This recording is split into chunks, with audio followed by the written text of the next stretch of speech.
Angular application और ये फिर JW की हम बैकएंड तैयार कर रहे थे। ठीक, ये बैकएंड है आपका। तो इसमें हमने क्या किया था,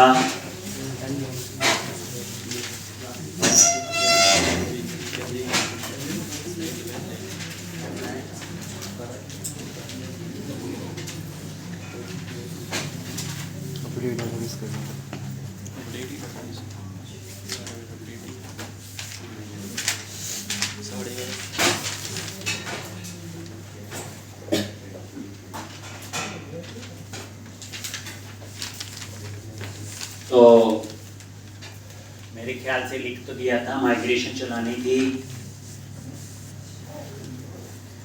है ना। अब यहाँ पे method package manager console,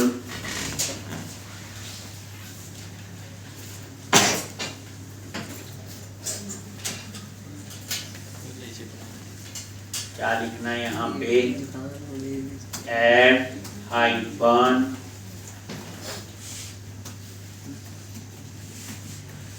migration init load.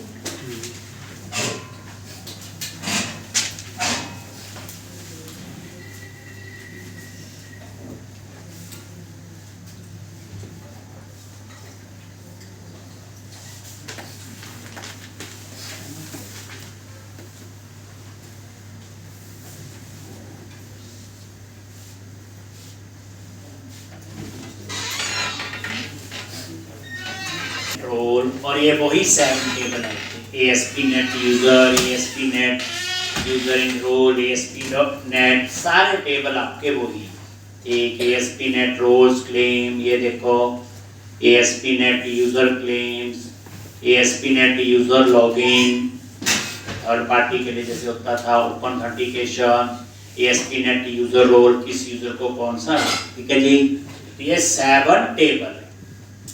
Tools, package manager, और यहाँ पे update hyphen database, update hyphen database, ये हो गया जी।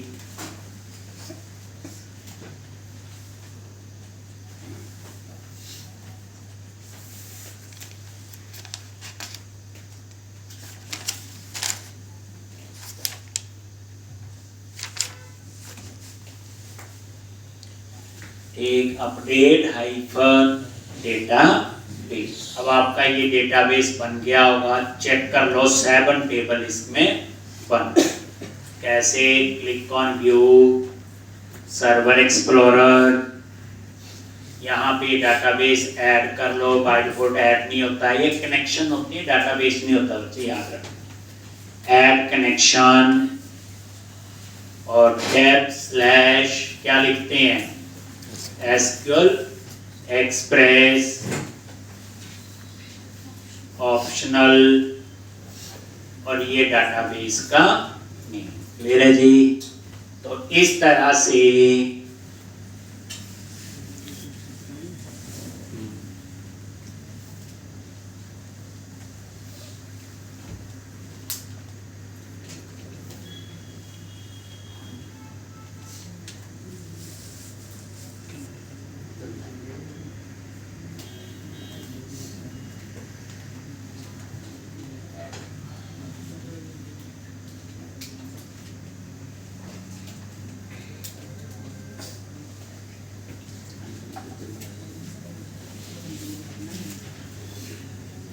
अब उसके बाद हम इन टेबल में डेटा ऐड करते हैं, क्योंकि इन टेबल में हम डेटा ऐड करने के लिए API में GUI तो नहीं होता है, ये API बन रही ना।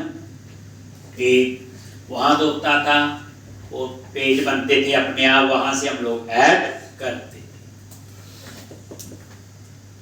तो यहाँ पे वो डेटाबेस हमारा ऐड हो जाएगा।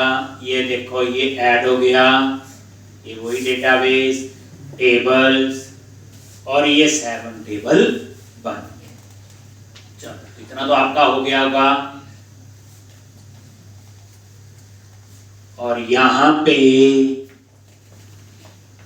आगे क्या करना आपने बोलो।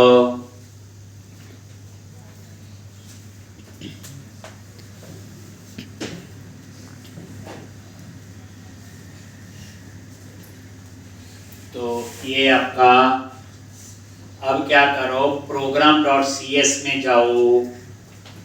हम चाहते हैं 2 यूजर बन जाए, 2 रोल बन जाए। GUI हमारे पास है नहीं, हम कोडिंग से डाटाबेस में डाटा डाल देंगे, बाद में उसको कमेंट बना देंगे। तो program.cs में आ गए और यहाँ पे अब हमने डेटा डाल।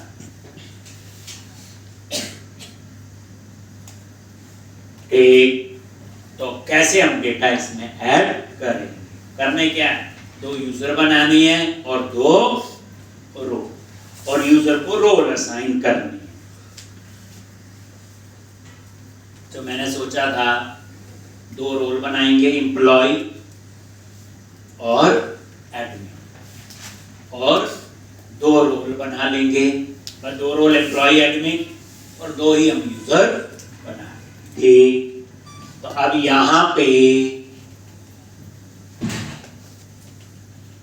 उस कोड को हम कमेंट बना देंगे एक बार चलाने के बाद, और बट वो लिखना कहाँ पे है थोड़ा सा देखेंगे।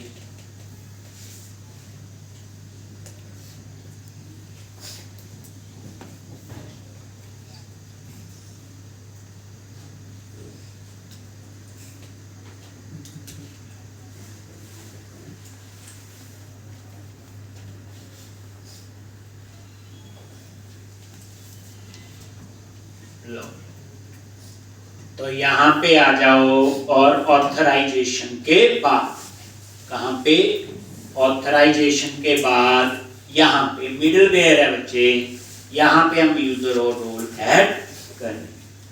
ठीक, और उसके बाद तो आई सर्विस स्कोप फैक्ट्री टाइप का ये वेरिएबल ले लिया। ये मिडलवेयर में कहाँ लिखा है, यूज ऑथराइजेशन के बाद ये सर्विस स्कोप फैक्ट्री टाइप का वेरिएबल ले लिया, और यहाँ पे ये आपने यूजिंग पता ही है डिस्पोजेबल ऑब्जेक्ट बनाने के लिए, तो आई सर्विस स्कोप टाइप का एक वेरिएबल ले लिया और ये क्रिएट स्कोप से ये स्कोप बना। ये तो कॉन्फ़िगरेशन है, इसमें कोई इतनी टेंशन वाली बात नहीं, बस मेजर डेटा कैसे ऐड करना वैसे पता है, नीचे करूंगा तो आपको याद आ जाएगा।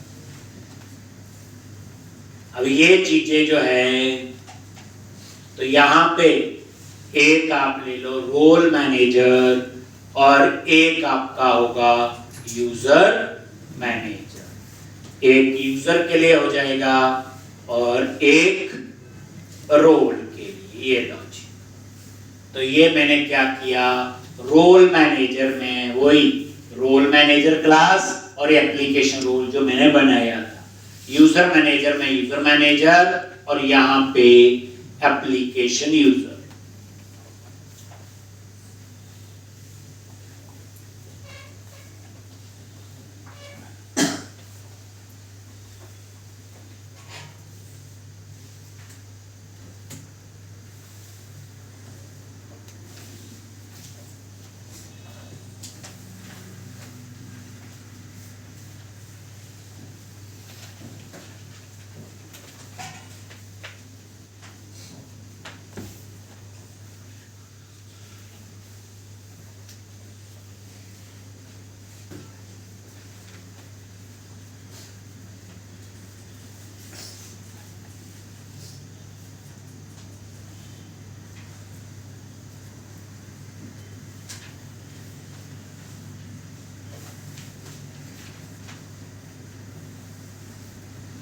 एक, और ये रोल मैनेजर और ये यूजर मैनेजर।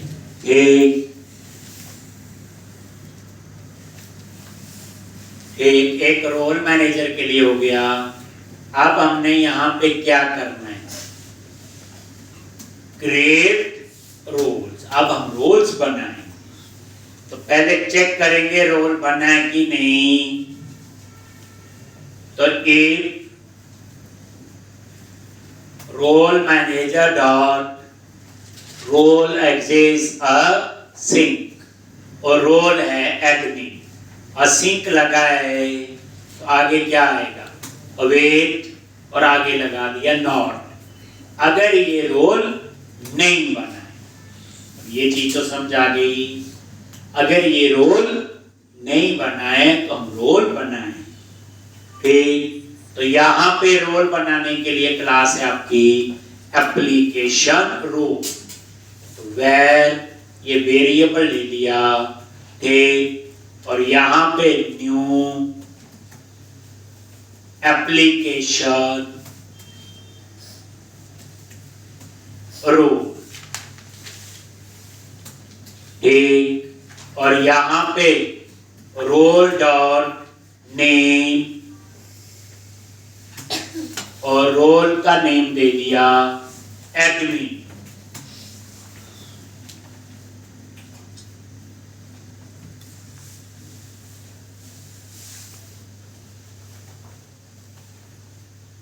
ठीक, और यहां पे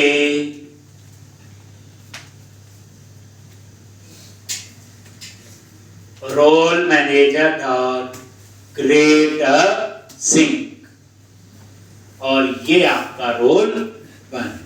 बस ऐसे ही एक रोल और बनाना अपने एम्प्लॉय। तो रोल का नेम क्या दे दिया, एम्प्लॉय।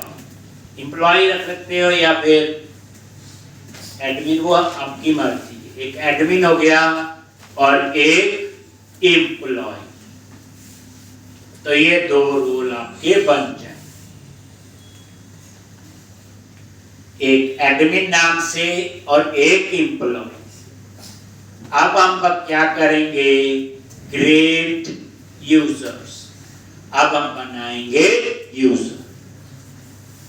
तो जैसे आपके रोल, ये कोड बार बार नहीं, बस एक बार चलाएंगे, दो रोल बन जाएंगे। ऐसे दो यूजर और उन यूजर को ये रोल असाइन कर देंगे। अब ये बच्चे आइडेंटिटी फ्रेमवर्क है, प्रोजेक्ट में क्या था, वो जीयूआई खुद ही बना देता था, याद करो। तो ऐसा कोड हमने लिखा भी हुआ, याद होगा। program.cs में रोल नहीं है तो रोल, चाहे 3-4 रोल थे ना बनाने के लिए, नहीं वहां लिखा था रजिस्टर वाले पेज पे, याद करो। जब यूजर रजिस्टर कर रहा था और उसे रोल असाइन करना था। ठीक,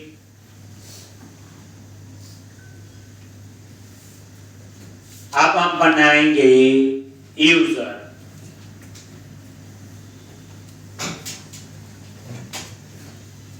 if await user manager dot find by name async. ये अगर ये नल है तो इस नाम का यूजर नहीं बना। नल तभी होगा कि अमित नाम का user find by name async, वहां ऑप्शन थी, फाइंड बाय ईमेल भी था, अगर यूजर नेम आपका ईमेल। फिर हम क्या बनाएंगे, यूजर। तो var user is equal to new application user और यूजर डॉट यूजर नेम, वो मैंने दे दिया अमित। ठीक, यूजर डॉट ईमेल और यहां पे लिख दिया amit@gmail.com और उसके बाद ये यूजर हम लोग बनाएंगे। तो वेर एक वेरिएबल ले लिया check user, await user manager dot create async user और यहां पे इसका क्या दे दिया, बोलो पासवर्ड याद है, पासवर्ड हम यहां देते हैं, ये आपके उसमें रजिस्टर वाले पेज को याद करना। अब ये चेक यूजर में आ जाएगा, यूजर बना है कि नहीं। तो यूजर और उसका पासवर्ड वही admin123 # और उसके बाद अगर ये सक्सीडेड है तो फिर हम इसको रोल असाइन कर देंगे, डॉट सक्सीडेड। अगर ये सक्सीडेड है तो इसका मतलब यूजर बन चुका है। अब इस यूजर को हम रोल असाइन करेंगे, user manager dot add to role async, और इसको कौन सा रोल असाइन करना है, ठीक, यूजर को मैंने इसको असाइन कर दिया एडमिन, जो ऊपर बनाया हो ये। बस ये दो काम कर रहा है, यूजर भी बन गया और यूजर को रोल भी असाइन हो। अब इसी तरह से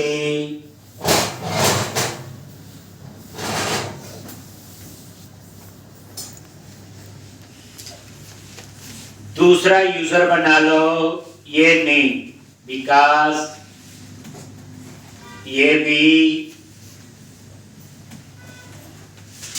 विकास, और ये विकास नाम से नया यूजर बन जाएगा, उसको रोल दे देंगे हम लोग एम्प्लॉय।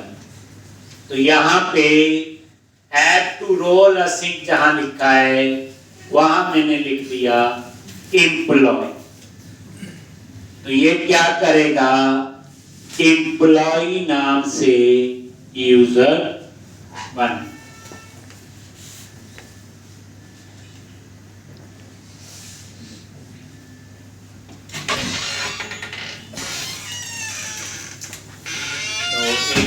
कल से जो है ना आपकी क्लास वापस 11:30 बजे टाइम पे ही होगी, ठीक है जी। यानी कल से 11:30 11:45 तक शुरू करें।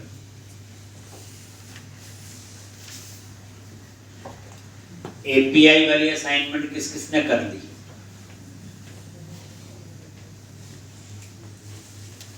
नहीं हुई अभी तक? चलो उससे पहले नेशनल पार्क वाली नहीं।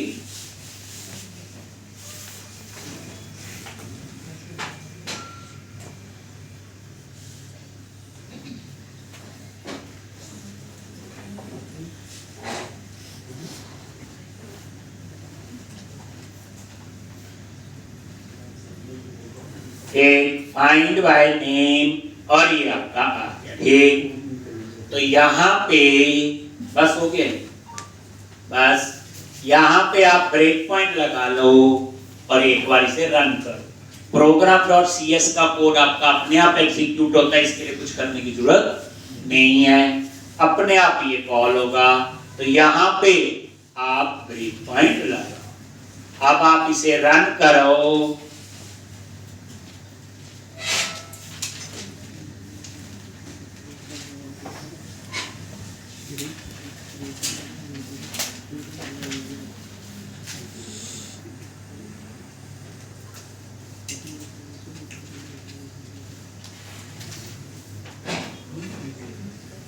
F10 और ये role manager, user manager check किया, तो अभी ये रोल तो बना ही नहीं है, लॉन्च। और ये क्रिएट अ सिंक से ASP.NET रोल टेबल में एक रोल बन जाएगा। इसी तरह से ये एम्प्लॉय नाम का दूसरा रोल बन जाएगा। तो ASP.NET रोल में कितने हो गए? 2। उसके बाद आ जाओ यूजर। ये अमित नाम का यूजर अभी बना नहीं है, और ये यूजर नेम और ये ईमेल और यहाँ ये पासवर्ड दे दिया। अगर ये सक्सीडेड है तो ASP.NET यूजर में एक नया यूजर बन गया, उसमें ज्यादा कॉलम अभी नहीं होंगे। उसमें कॉलम तो सारे हैं, बट डाटा सिर्फ क्या होगा, यूजर का आईडी होगा, नेम होगा और ईमेल, और ये उसको रोल असाइन होगी। ये लो, इसके लिए एक नया टेबल है ASP.NET यूजर रोल, याद है आपको, कोई ये तीनों टेबल। और इसी तरह ये विकास नाम का यूजर ये बन जाएगा, सक्सीडेड बन गया हो, और उसके बाद ये तो इस तरह से लॉन्च, बस। तो ये काम आपका हो, ये लो, ठीक है जी। तो अब आप इसको कमेंट बनाओ, पहला काम तो ये बार बार नहीं तो चलता रहेगा। तो ये ब्रेक पॉइंट हटा दिया, और यहां से लेके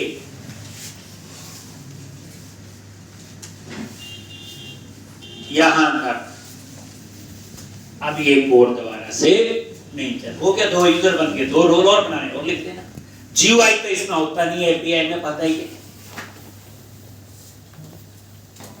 नहीं तो दूसरा तरीका API में कंट्रोलर उसके थ्रू बुलाओ, फिर वो API बनानी पड़ेगी, अभी बनाएंगे ऊपर। लो अब आप ये चेक कर लो, सर्वर एक्सप्लोरर में गए, ASP.NET यूजर शो टेबल, 2 रो इसमें होनी चाहिए।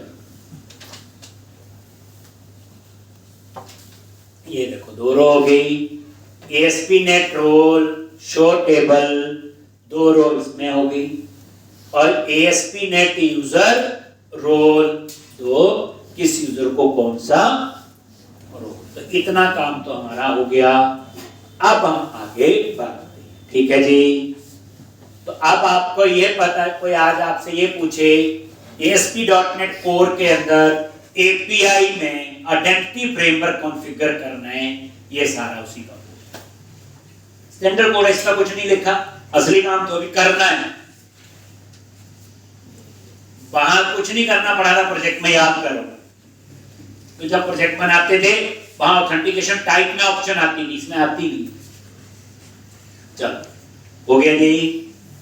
अब हम लोग आगे एक मॉडल बनाएंगे एम्प्लॉय का, फिर वो रिपोजिटरी वाली कहानी सारा काम करें। तो अब मैंने क्या करना है, यहां पे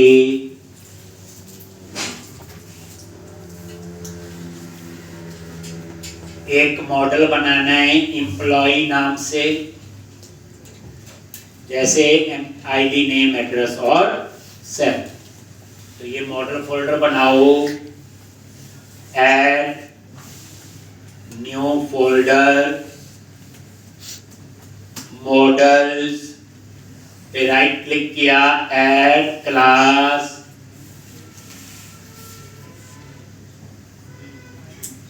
और इसका नेम दे दिया एम्प्लॉई, और ये आपका आर।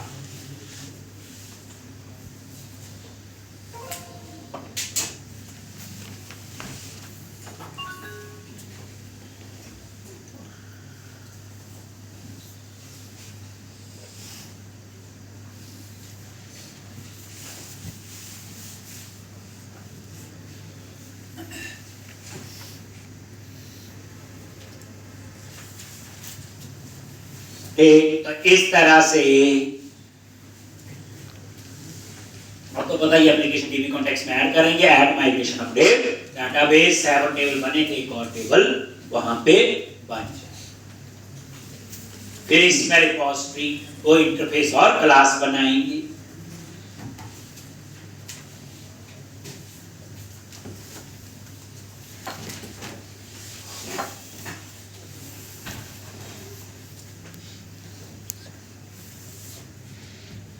बन गया जी, एम्प्लॉय नाम से एक नया मॉडल बना लिया, ID नेम एड्रेस और सैलरी। अब क्या करो बोलो, आइडेंटिटी में गए, एप्लीकेशन DB कॉन्टेक्स्ट, और यहां पे क्या लिखना है, ये लो जी, बस यहां पे आ जाएगा एम्प्लॉइज, और ये आपका एम्प्लॉइज नाम से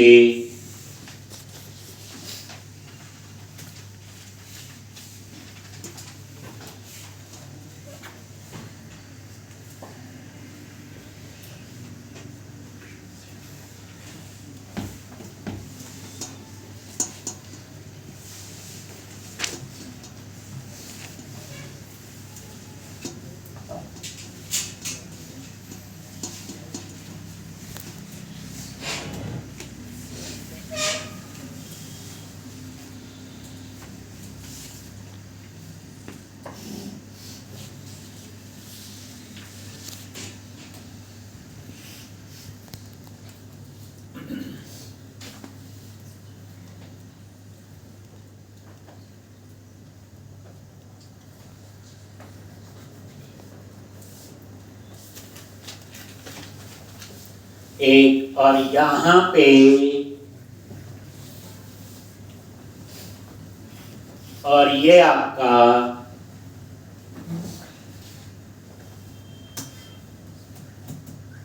add hyphen migration, add employee model.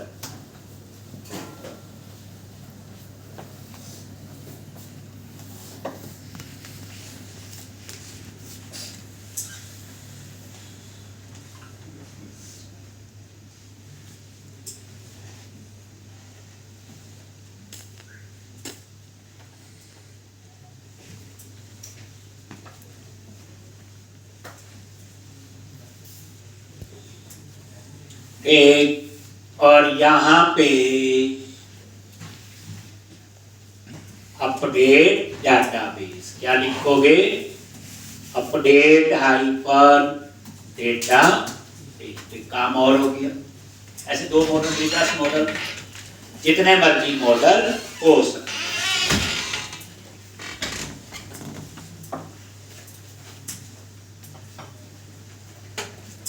लो अपडेट, और ये देखो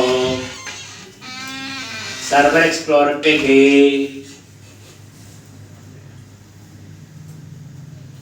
और रिफ्रेश किया, ठीक।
तो अब हमने आगे रिपोजिटरी बनानी है, तो यहाँ रिपोजिटरी में आई रिपोजिटरी लिखना है, ठीक।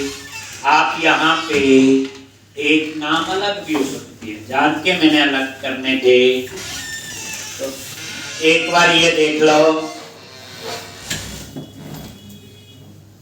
यानी कि वो कॉमन है, वो तो उसका बोलेंगे नहीं। अब तो ये एम्प्लॉय का टेबल बने, 100 टेबल और बना लो, ये हो गया। रिपोजिटरी बनानी है, जैसे रिफ्रेश करोगे तो यहाँ पे वो एम्प्लॉय का टेबल यहाँ आना चाहिए। ये देखो आ गया जी, चलो तो ये क्लोज किया, तो इतना काम भी आपको पता था। ये टेक्निकल असाइनमेंट है, भी बड़ा कुछ है। अब आप यहाँ पे फोल्डर बनाओ रिपोजिटरी के लिए, तो एक फोल्डर का नाम रखूंगा सर्विस कॉन्ट्रैक्ट, जहां इंटरफेस, और दूसरे का सर्विस। नाम कुछ और भी हो सकते हैं, बट मैं ऐसा add new folder service contract, इसमें इंटरफेस बनाएंगे वो आई रिपोजिटरी, और एक अलग से फोल्डर इसके अंदर भी बना सकते थे, बट अलग बना न्यू फोल्डर, और इसका नेम सर्विस, इसमें क्लासेस होंगी जो रिपोजिटरी फोल्डर, ठीक। अब हम यहाँ इंटरफेस बनाएंगे आई यूजर सर्विस, किस नाम से? आई यूजर सर्विस, सर्विस करके ऐड क्लास इंटरफेस, और ये आपका आई यूजर सर्विस। तो ये क्या बन गया आपका एक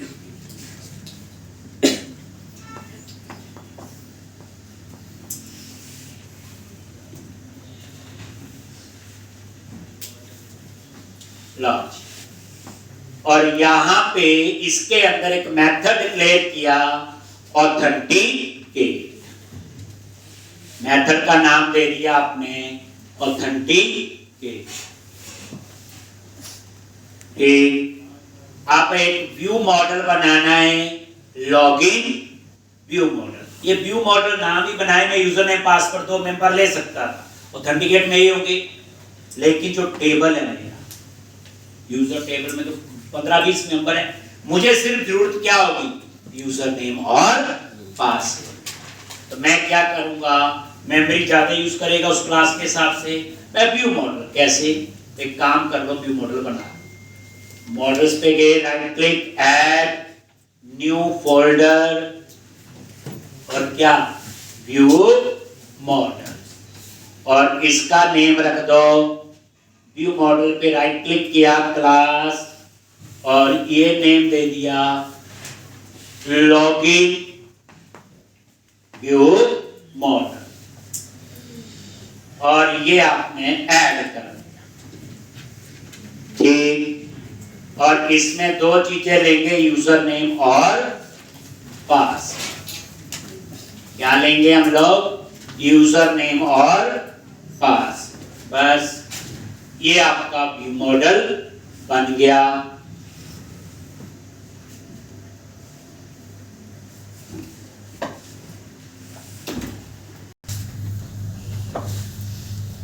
व्यू मॉडल, अब आप सर्विस पे आ गए और ये आ गया। अब इसका फायदा आपको मेरे ख्याल से समझ आया। अगर मुझे ये व्यू मॉडल की कहानी नहीं पता होती तो मैं पता क्या करता, यूजर क्लास का ऑब्जेक्ट पास करता, उसमें कितने मेंबर ASP.NET यूजर में 20-25 तो हैं कौन, उतनी मेमोरी एलोकेट करता। अब कितनी करेगा, सिर्फ यूजर नेम और पास। तो व्यू मॉडल का मकसद ये नहीं है कि 2 टेबल से डाटा आएगा या 3 टेबल से, नहीं। व्यू मॉडल का मकसद है आपका एक कि सिंगल टेबल पे भी हम व्यू मॉडल बना सकते हैं, यही इसका मीनिंग हुआ। नहीं तो हम लोग पूरी क्लास लेते यूजर वाली, उसमें 20-25 कॉलम होते, बट अब 2 कॉलम की जरूरत है, तो 2। अब हम बनाएंगे क्लास, क्लास का नाम क्या रखेंगे बच्चे, यूजर। उसके लिए हमने क्या फोल्डर बनाया है, सर्विसेज, ऐड क्लास,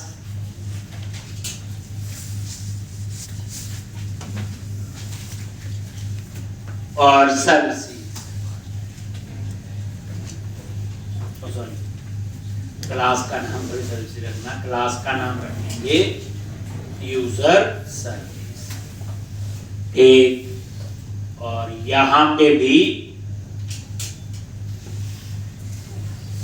ये भी नाम होगा यूजर सर्विस, और यहां पे इंटरफेस इम्प्लीमेंट कर दो, और ये लॉजिक ये आ गया, और ये उसमें एक ही मेथड था, इम्प्लीमेंट।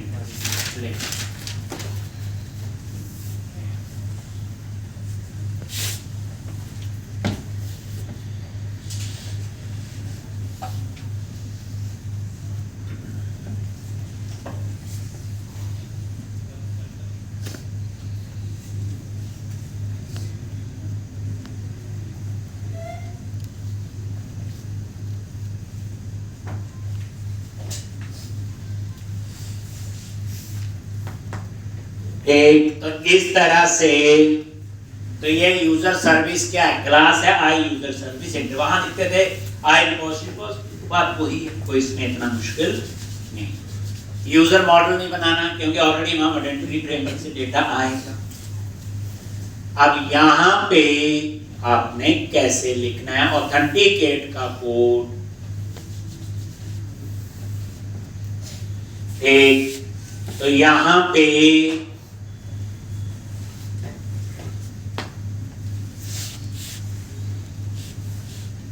तो एप्लीकेशन यूजर मैनेजर, ये लॉजिक, एप्लीकेशन यूजर मैनेजर और application sign in manager. User manager हो गया यूजर की इंफॉर्मेशन के लिए, साइन इन मैनेजर हो गया लॉगिन के लिए, और ये इसके कंस्ट्रक्टर में पास कर दो। ठीक, जैसे हम लोग पता ही है, कॉमा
एक तो एप्लीकेशन यूजर मैनेजर और एप्लीकेशन साइन इन मैनेजर। वही साइन इन होता है लॉगिन करने के लिए,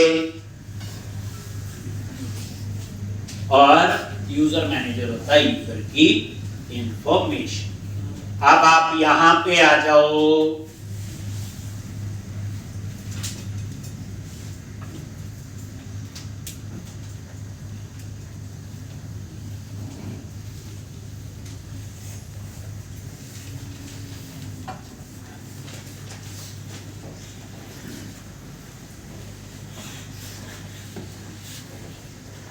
अब आप यहां पे चेक करेंगे तो वह ध्यान से देखोगे रिजल्ट, वेट एप्लीकेशन, और यहां पे application sign in manager dot password sign in async, और यहां पे यूजर नेम पास करेंगे, ये लो जी, फिर पास करेंगे पासवर्ड, और ये टेम्परेरी कुकी में स्टोर करना है, तो ये दोनों हमने फॉल्स, ताकि परमानेंट कोई स्टोर ना करो। ये एंटर प्रेस कर दिया, ये यानी कि साइन इन मैनेजर से यूजर पासवर्ड चेक करना है तो ऐसे ही करते हैं, password sign in async. एक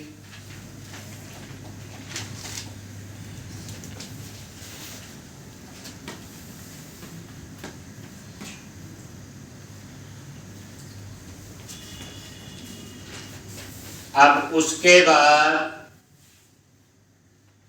ये चेक कर रहा है कि यूजर पासवर्ड ठीक है कि क्या करता है, कंक्लूजन में आप याद रखना। और अगर आप लॉगिन वाला पेज देखना आइडेंटिटी फ्रेमवर्क में, उसमें यही कोड लिखा हो, अगर ये सक्सीडेड है, ए रिजल्ट डॉट सक्सीडेड, तो इसका मतलब मेरा यूजर भी ठीक है और पासवर्ड भी ठीक,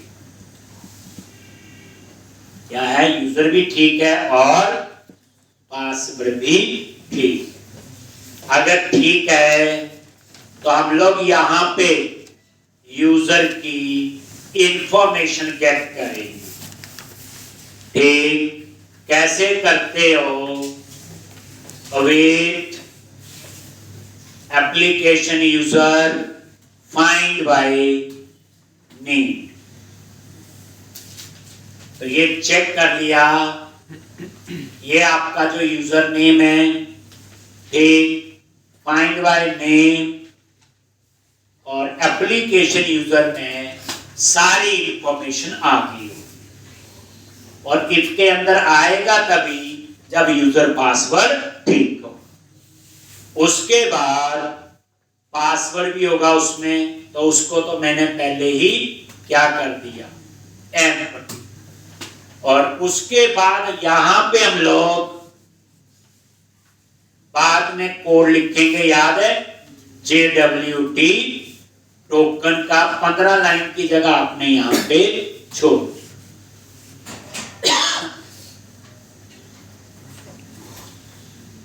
यहां आएगा टोकन का भी बाद में आती है ना, पहले हम सीधा चेक कर लेते यूजर पासवर्ड ठीक है तो ये रिटर्न करेगा यूजर की इंफॉर्मेशन इसके अंदर, लेकिन इसमें पासवर्ड नहीं होना चाहिए तो मैंने पासवर्ड को अनपट्टी कर ठीक। और उसके बाद यहां पे ये रिटर्न कर दिया एप्लीकेशन यूजर, और अगर सक्सीडेड फॉल्स है तो इसका मतलब यूजर पासवर्ड तो कुछ भी रिटर्न नहीं करेगा और इसको नल कर।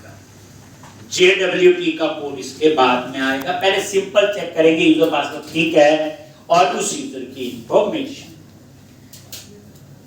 ठीक। तो बच्चे अब आपकी ये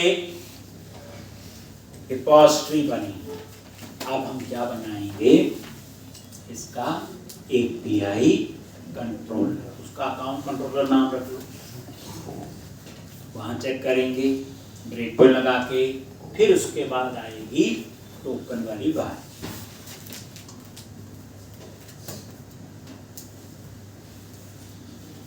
ये जो मैं लिख रहा हूं एप्लीकेशन यूजर साइन इन, ये सारे कोड आपको पता है प्रोजेक्ट में आपके यूज हुए, बस वहां रेडीमेड थे, लिखे हुए थे, इसलिए इतना ध्यान नहीं। चलें आगे।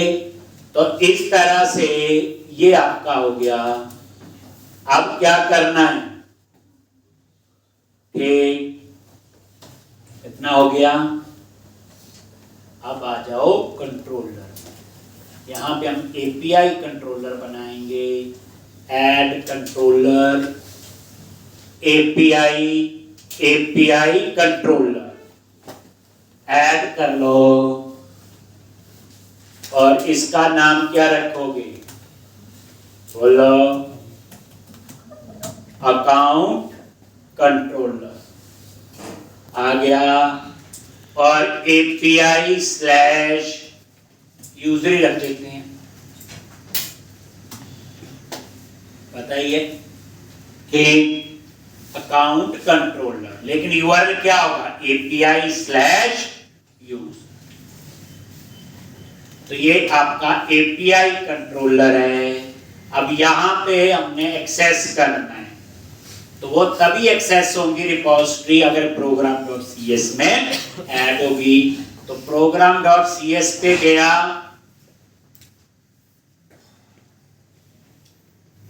और यहां पे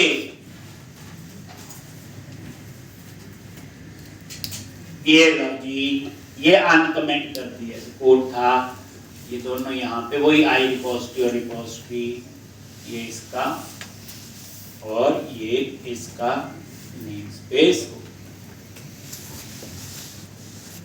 नहीं तो नहीं चले, पता ही आपको ये कहानी जो हम लोग लिखते थे।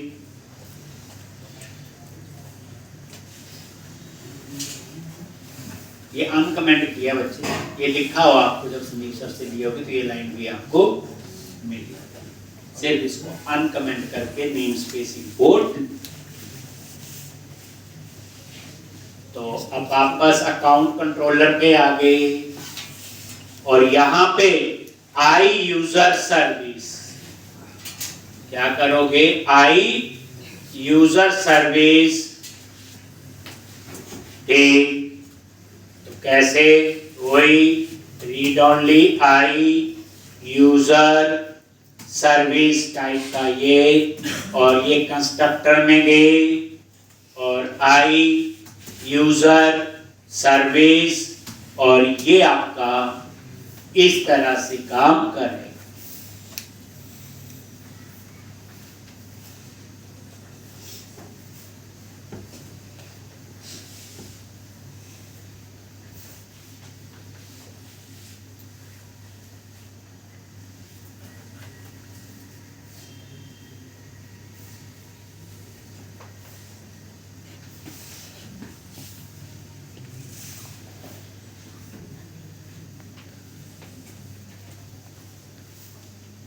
हो गया जी। अब हमने एपीआई का मेथड बनाना है पोस्ट नाम से, एक ऑथेंटिकेट कैसे, HTTP पोस्ट और पब्लिक सिंक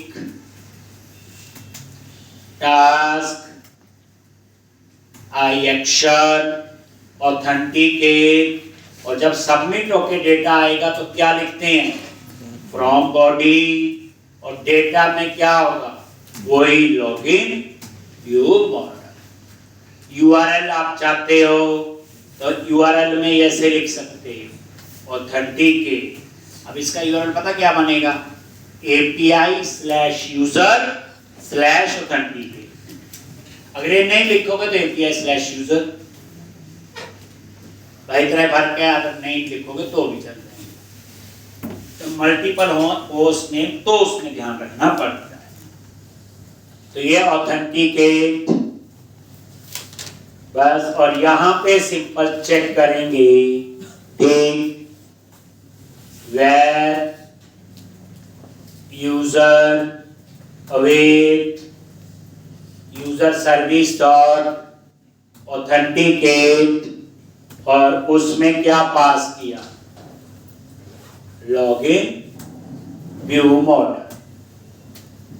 इफ अगर यूजर नल है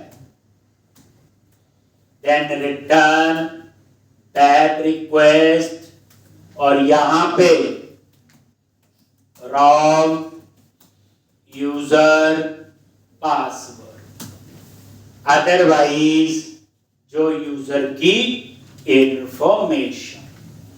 तो ये बच्चे आपकी एपीआई तैयार हो गई। अब हम इसे टेस्ट करेंगे, फिर अब बाद में इस पे टोकन का भी देखेंगे। एक हमें बनाना है एम्प्लॉय का कंट्रोलर, वो आप बना लेना, बनानी पड़ेगी ना एपीआई में, वही जो पिछले प्रोजेक्ट में बनाए थे, get all employees, create employee, update employee, lead employee. तो वैसी सी कहानी, यानी इसमें आपको बताया जा रहा है कि एपीआई के अंदर आइडेंटिटी फ्रेमवर्क, बाकी आपका प्रोजेक्ट कुछ भी हो सकता है।